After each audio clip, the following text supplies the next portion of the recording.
Welcome back to the Cornelius Seed Podcast. We've got an off-the-cob episode for you. This is the year we're seeing several folks around Iowa, Illinois, reporting what seems to be a strange issue, and that's where the tassels won't unfurl. And it can leave fields with spotty pollination, and which obviously ties into some low yields. So today I'm on a quick phone call with Craig Allman, our lead agronomist, so we can just dive into this mystery, wrap our head around this, and dive in a little bit and get Craig's perspective. So welcome, Craig. Hey, good morning, Juan. Good morning. So what are, I understand you're getting lots of calls right now, and there's some things to keep an eye on. What are you hearing out there? Yeah, so we started getting some calls last week, some concerns, customer a little further south here in Illinois, so central Illinois, and they are noticing that their tassels are not coming out, I would say, normally. And it looks like what we generally would call the flag leaf, the leaf that is actually wrapped around the tassel as it's coming up the plant, is not letting that tassel come out normally, or the tassel is not maybe extending how it needs to be to get that process done.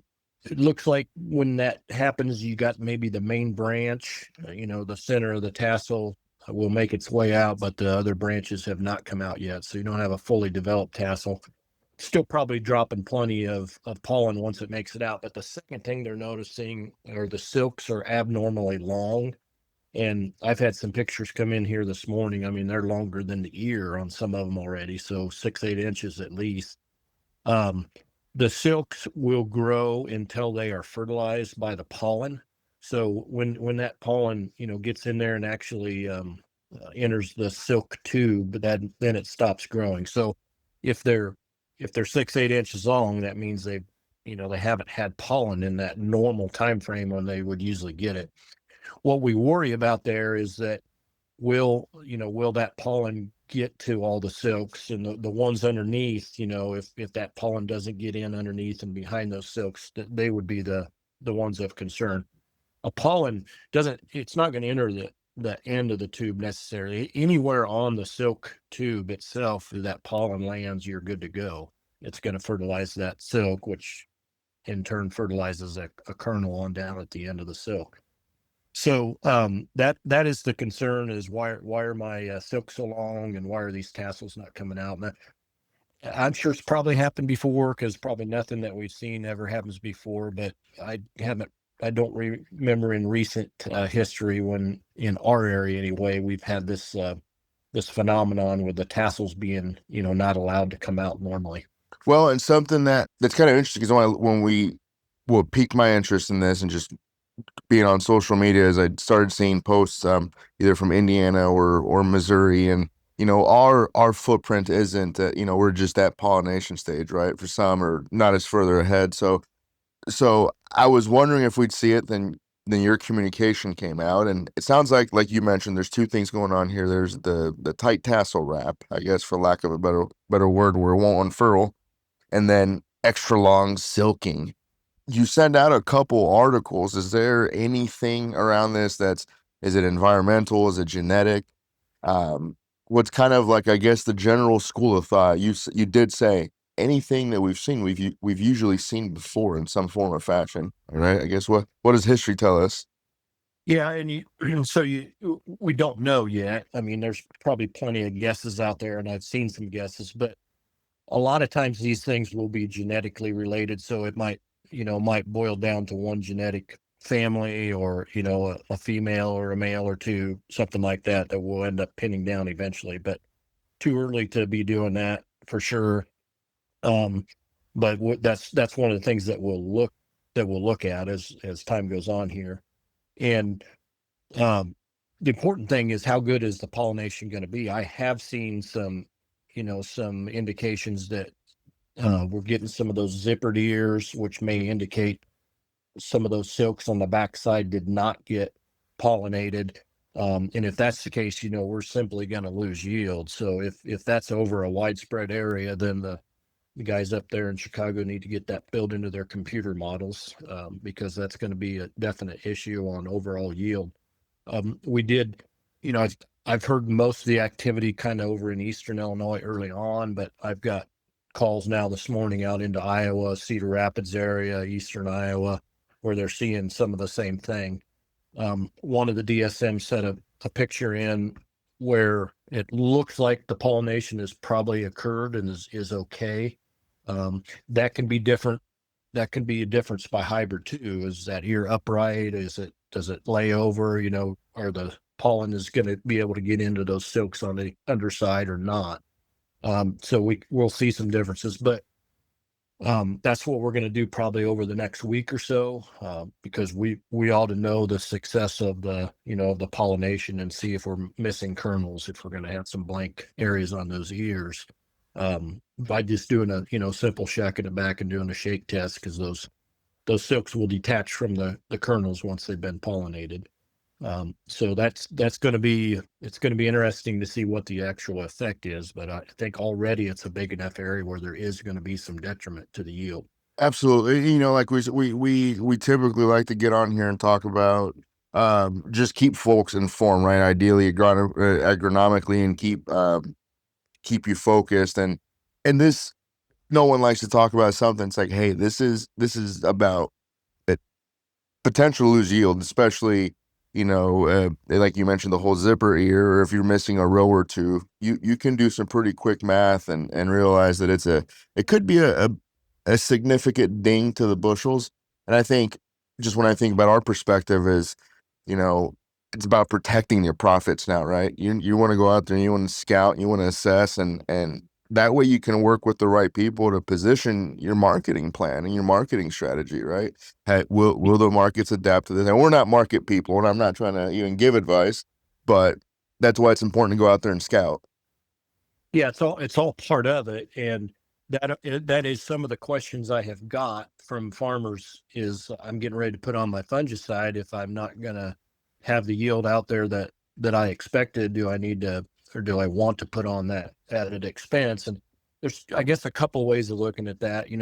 I think the fungicide application at the R1, which is the silking time frame, I think it has a lot to do with helping our kernel depth. And, if we have fewer kernels, then, that year by itself is going to go ahead and flex those kernels a bit, but getting that added kernel depth is maybe how we keep some profitability in that acre. But it's a tough decision. That's going to be up to the individual farmer to make. But that's some of the things we'd think about. Absolutely. So then, as it comes down to, we've talked about the scope with this, which is, it seems to be, if you're growing corn, there might be something to go out there and look, at least in our footprint. And then you talked about, we've got tight tassel wrap, and then we've also have the long silking. And something that we won't cover now that I think was really cool you shared with the team was that a lot of the hybrids that have been bred to handle drought conditions, are bred to excessively silk. So in conditions where the weather has been cooperating and great, they might look abnormally larger. I think that was a Purdue study you sent, but we won't have to hit that here. We can cover it in our next show we do very soon. But so we've got long silking, tight tassel wrap. We're telling folks, just go out there and assess it. You can get your game plan together. And something that you said that now I'm thinking about is there any other immediate actions that someone can do? Obviously, you can't walk across the field and help the tassel unfurl unless it's a sweet corn patch.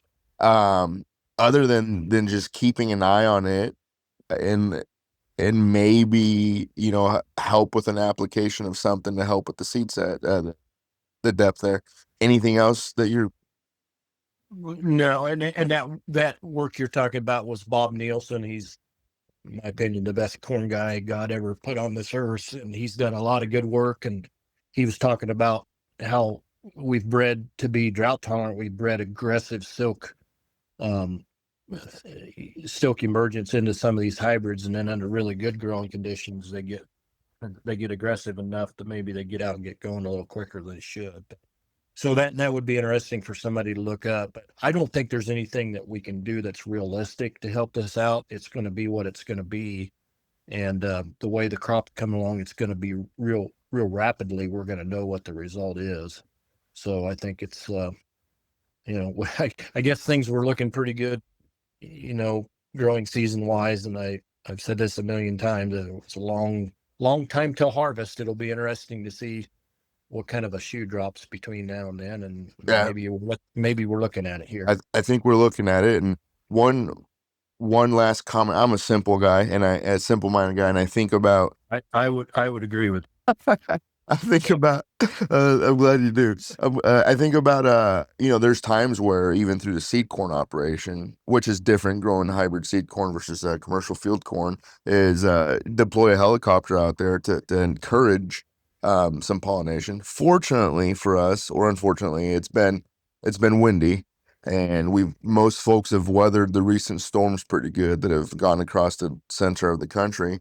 Am I crazy to think that like, hey, if you're thinking you want to encourage your pollination, go fly a drone over it or or get some wind on it? Oh, yeah, and that is something that physically would do it. If you disturbed, you got wind down in there shaking that plant. Not only are you shaking pollen off, but you're moving it around, and you could get it in behind those long silks. But I did mention that there's nothing realistically that we can do. Yeah, that's a good point. That would be quite expensive.